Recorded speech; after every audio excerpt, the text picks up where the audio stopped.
ద్వితీయోపదేశ కాండం 1వ అధ్యాయం 37వ వచన భాగం చదవండి. మోషే గారు అన్నాడు, ఇదిగో కానాను ప్రవేశం నాకు లేకుండా పోయింది. ఎవరిని బట్టి? ఇశ్రాయేలును బట్టి. కొన్నిసార్లు మీ దెబ్బకు మేము నరకానికి పోతాం. అర్థమైందా? ఎవరి దెబ్బకి? అమ్మ మాట్లాడండి. ఏమంటున్నాడు మోషే గారు? మిమ్మల్ని బట్టి దేవుడు నన్ను కోప్పడుతున్నాడు. మీకు హెచ్చరిక ఇవ్వకపోయినా, మిమ్మల్ని మందలించకపోయినా, మిమ్మల్ని గద్దించకపోయినా ఎవరి మీద కోప్పడతాడు దేవుడు? ఎవరి మీద కోప్పడతాడు? నా మీద కోప్పడతాడు.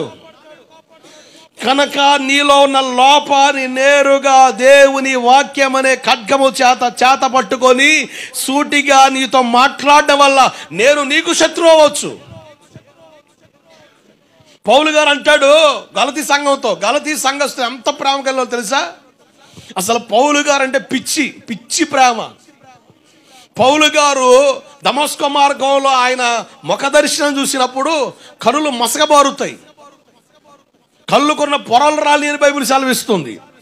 అప్పటి నుంచి కొంచెం కంటికి సంబంధించిన జబ్బు, కొంచెం వ్యాధి పౌలు గారిని భయంకరంగా ఇబ్బంది పెడుతుంది.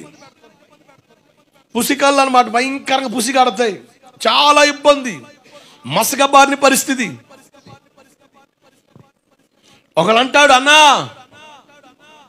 ఈ కన్ను నాకుంటే పాపిష్టి చూద్దానా, లేనిపోని పిచ్చి చూద్దానా, అంతకాలం ఒక డాక్టర్ గారు ఉంటే చూడు నా కన్ను ఓడబీకి నీకు ఇస్తా అని ఎంతమంది ప్రాధేయపడ్డారో పౌలు గారి దగ్గరికి వెళ్ళి. అదే పౌలు వాళ్ళ గురించి అంటాడు, నిజము చెప్పినందున నేను మీకు శత్రువు అయ్యాను. దేంట్లో ఉంది? గలతీ 4:16 చూడండి ఏమనుంది? నేను మీతో నిజం ఆడినందున. అది సేవకుని మీద కొంతమందికి కోపం ఎందుకయ్యా అంటే, వాళ్ళని గద్దిస్తున్నాడనో, వాళ్ళని మందలిస్తున్నాడనో, వాళ్ళని హెచ్చరిస్తున్నాడనో. కొంతమంది ఎట్లా ఫీల్ అవుతారంటే, మమ్మల్ని చెబుతున్నాడు, వాళ్ళకి చెప్పట్లే, వీళ్ళకి చెప్పట్లే. అసలు సేవకుల్లో అటువంటి పక్షపాత ధోరణి కనబడకూడదు. బలిపీఠం మీద నిలబడి సేవకుడు మాట్లాడినప్పుడు అందరికీ సంబంధించింది అవుద్ది. ఒకవేళ దాంట్లో ఆ మాట్లాడే మాటల్లో నీలో లోపం ఉందా, సరిచేయబడ్డం అంతే. నేను నిజమాడినందున మీకు శత్రువు అయ్యాను. మోషే గారండి నీళ్ళ విషయంలో భయంకరంగా విసిగిస్తారు. ఆ చికాకు మీద బండతో మాట్లాడమంటే వాళ్ళ మీద ఉన్న కోపం మీద, బాధ మీద, చికాకు మీద ఒకసారి కొట్టకుండా 2 సార్లు కొడతాడు. ఆ విషయంలో దేవుడు మోషే మీద కోప్పడ్డాడు. సేవకుడుగా ఖచ్చితంగా మిమ్మల్ని హెచ్చరించాల్సిన బాధ్యత మాకుంది. మీరు కోప్పడితే మహా అయితే బతికితే ఎంతకాలం బతుకుతామండి? 20 సంవత్సరాలు, 40 సంవత్సరాలు, 50 సంవత్సరాలు. ఆయన కోప్పడ్డాడు అనుకో, ఇక నరకానికి పోవడమే. కనుక మీ కోపమని భరించవచ్చేమో కానీ దేవుని కోపాన్ని భరించలేము. దేవుడికి స్తోత్రం కలుగునుగాక. హల్లెలూయా. కనుక మీకు చెప్పి శత్రువైన పర్వాలే, జాగ్రత్త. దేవుని వాక్యం ద్వారా సేవకుడు మాట్లాడుతున్నప్పుడు అది వాక్యంలో ఉందా, ఖచ్చితంగా బెండ్ అయిపోతే. దేవునికి ఇష్టం కానిదా లోబడిపో, దిద్దుబాటులోకి రా. వాళ్ళు చేయలేదా, వీళ్ళు చేయలేదా, తర్వాత సంగతి పక్కన పెట్టు. నీ మేలు కొరకు దేవుడు మాట్లాడుతున్నప్పుడు దాన్ని ప్రయోజనంగా ఎంచడం వల్ల మనకు దీవెన.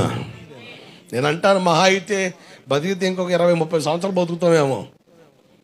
నువ్వు బతికితే ఒక 20-30 సంవత్సరాలు, లేకపోతే అదగన బ్రతకొచ్చాము. నువ్వు నేను ఏదో టైం పోతాంగా, అక్కడ మాత్రం యుగయుగాలు బతికే ఉంటాంగా. నీవు చెప్పకుండా నేనున్నాను అనుకో, నరకోముడు పిన్ని పాస్టర్ నువ్వు చెప్పలే అంటావు. ఓరేదంపాదాకా ఆడున్నా కూడా నీకు వాళ్ళు తట్టుకోలేను.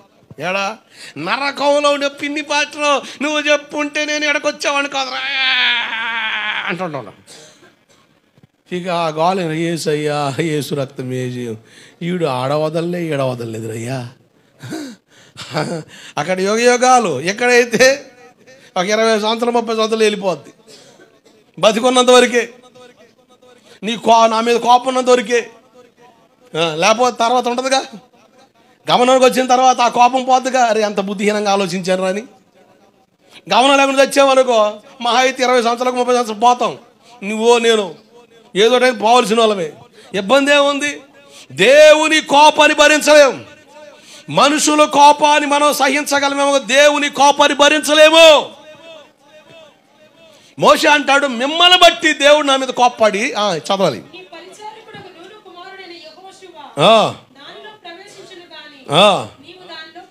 అది కదుగో దేవుడు ఏమన్నాడు తెలుసా? మిమ్మల్ని బట్టి నా మీద దేవుడు కోప్పడి ఏమన్నా తెలుసా? ఇదిగో మోషే, నువ్వు కానాను చేరవు. ఎవరు చేరుతారు మరి? నువ్వు కుమారుడైన యెహోషువ చేరుతాడు. గట్టిగా చప్పలు కొడుతూ స్తోత్రం చెబుతాం. హల్లెలూయా. ఎంత భాగ్యాన్ని పొందుకున్నాడండి. దేవుని దృష్టిలో ఒక యోగ్యుడిగా నిలబడ్డాడు యెహోషువ.